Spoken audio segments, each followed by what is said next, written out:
Dans cette vidéo, je présente le fonctionnement du livret de suivi scolaire en usage dans notre classe de CM2.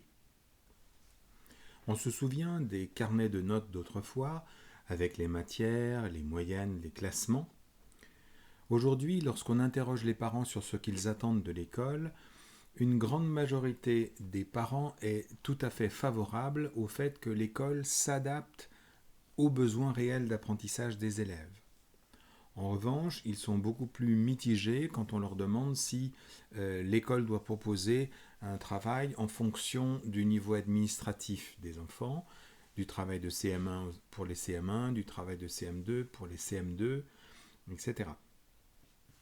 Par ailleurs, lorsqu'on les interroge sur la suppression des notes à l'école primaire, très peu de parents sont favorables à cette suppression et la grande majorité d'entre eux se répartit entre ceux qui ne se prononcent pas et ceux qui y sont défavorables. Quel est l'outil qui est proposé ?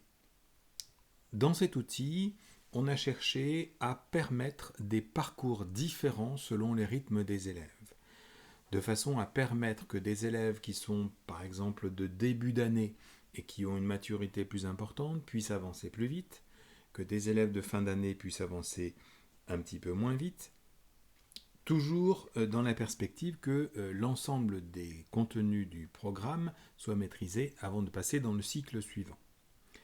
Par ailleurs, ce livret essaye de donner des moyens de situer la réussite de l'élève en fonction de l'ensemble du programme, pour qu'on sache où est-ce qu'on en est et quels sont les domaines qui restent à travailler. Enfin, on a conservé les notes dans certaines activités, notamment pour celles qui sont simples à évaluer. Les connaissances ponctuelles comme l'accord du verbe avec son sujet, comme l'étape de multiplication. Pour ce qui est plus complexe, comme la capacité à parler, lire, écrire, rechercher, on a recours non pas à une note, mais à une échelle progressive avec plusieurs critères.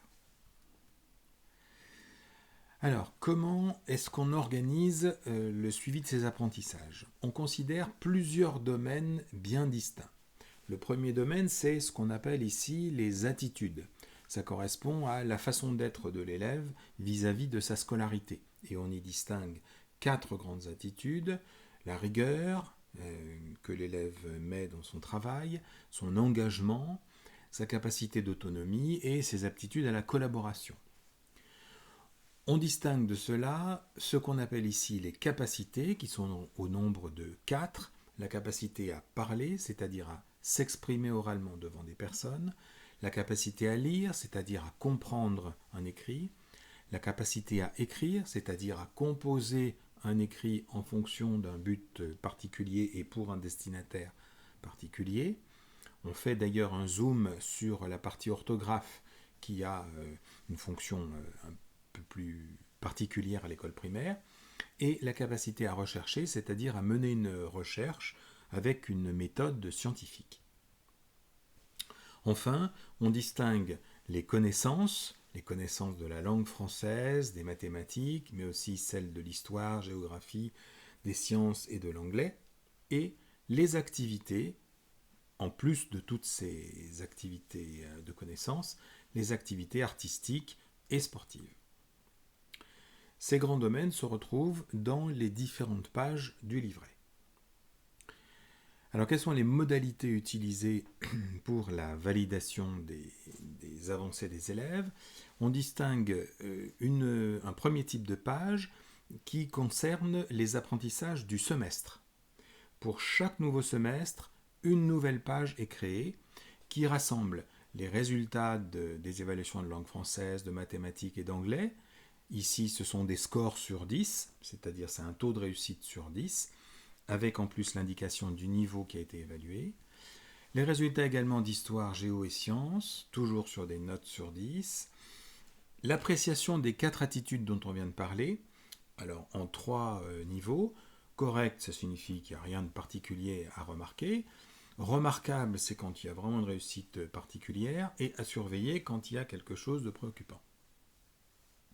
Et enfin, cette page comprend les observations de l'enseignant sur ce qui s'est passé durant la période écoulée et des orientations pour la suite. Le deuxième type de page, c'est une page qui est en fait toujours la même, mais qui est mise à jour. Elle est rééditée à chaque période, à chaque semestre, avec la mise à jour de tous ces éléments.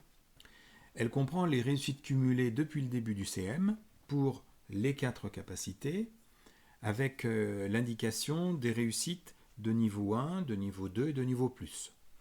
Pour rappel, depuis que les programmes sont organisés par cycle et non plus par année, le niveau 2 ici correspond à ce qui est attendu à la fin du cycle 3. La fin du cycle 3, c'est la fin de la 6e. Le niveau 1 correspond à un niveau intermédiaire à l'intérieur du parcours de cycle 3, donc il est franchi généralement en cours de CM1, en début de CM2. Et on a également pris en compte un niveau plus qui est au-delà du programme du cycle 3 pour permettre de valoriser des enfants qui auraient ces capacités-là.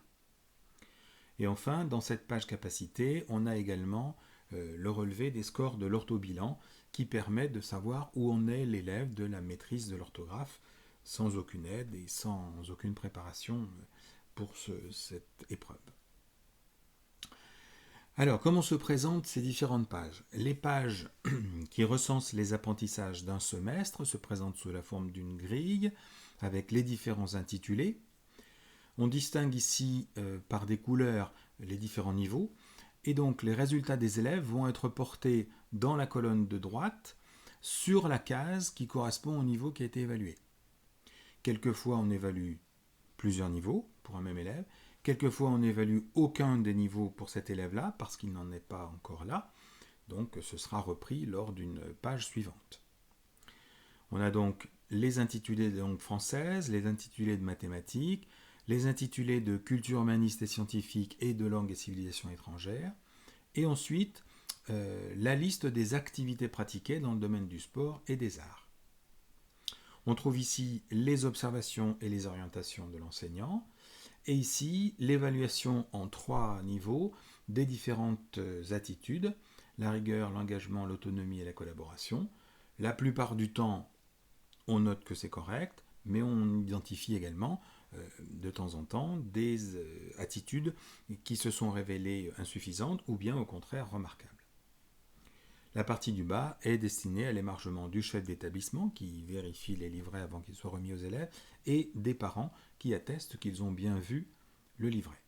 Ça, c'est donc pour chaque période une nouvelle page.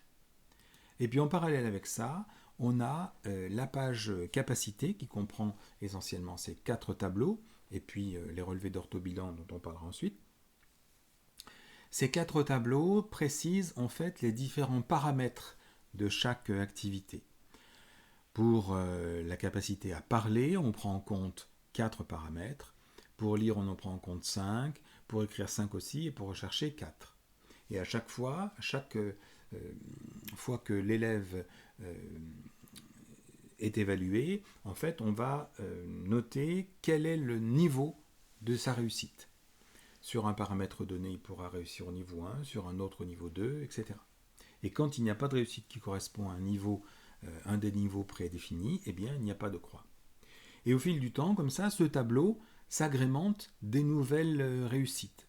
Par exemple, au bout d'un semestre, on pourra avoir déjà un certain nombre de réussites pour un élève qui permettent de voir que sur certains domaines, il avance bien, et puis pour d'autres, c'est encore un petit peu fragile, et donc il faut s'en occuper. Dans la suite de la scolarité, chaque fois qu'une réussite de même niveau sera enregistrée, on entourera la croix pour signifier que cette réussite a fait plus probablement référence à une vraie compétence chez l'élève que si elle avait été réussie une seule fois. Et ainsi de suite, l'élève continue son parcours et cette page, à chaque nouvelle édition, comporte bien sûr les croix précédentes, plus toutes celles qui ont été accumulées pendant le semestre. Et c'est ce tableau-là, notamment, qui permet de voir en fin de parcours de CM si l'élève est en mesure d'aller en collège, en fin de 6e, s'il est en mesure d'aller en cycle 4, etc. La logique est d'accompagner l'élève au rythme de ses progressions réelles pour prendre les décisions en fonction d'éléments objectifs. Enfin, sur ces pages-là, on a donc le relevé des résultats des orthobilans. Les orthobilans, c'est un texte que les élèves écrivent en situation d'énonciation, c'est-à-dire qu'ils sont en train de réellement produire du langage, et non pas simplement de transcrire du langage comme dans une dictée classique, et on va mesurer leur taux de réussite sur ce texte-là. Dans le domaine des accords, ça donnera un score sur 5, dans le domaine des verbes, dans le domaine de l'orthographe lexicale et des homophones, et un score total sur 10 permet de se faire une idée du degré de maîtrise finalement que l'élève a dans le domaine de l'orthographe.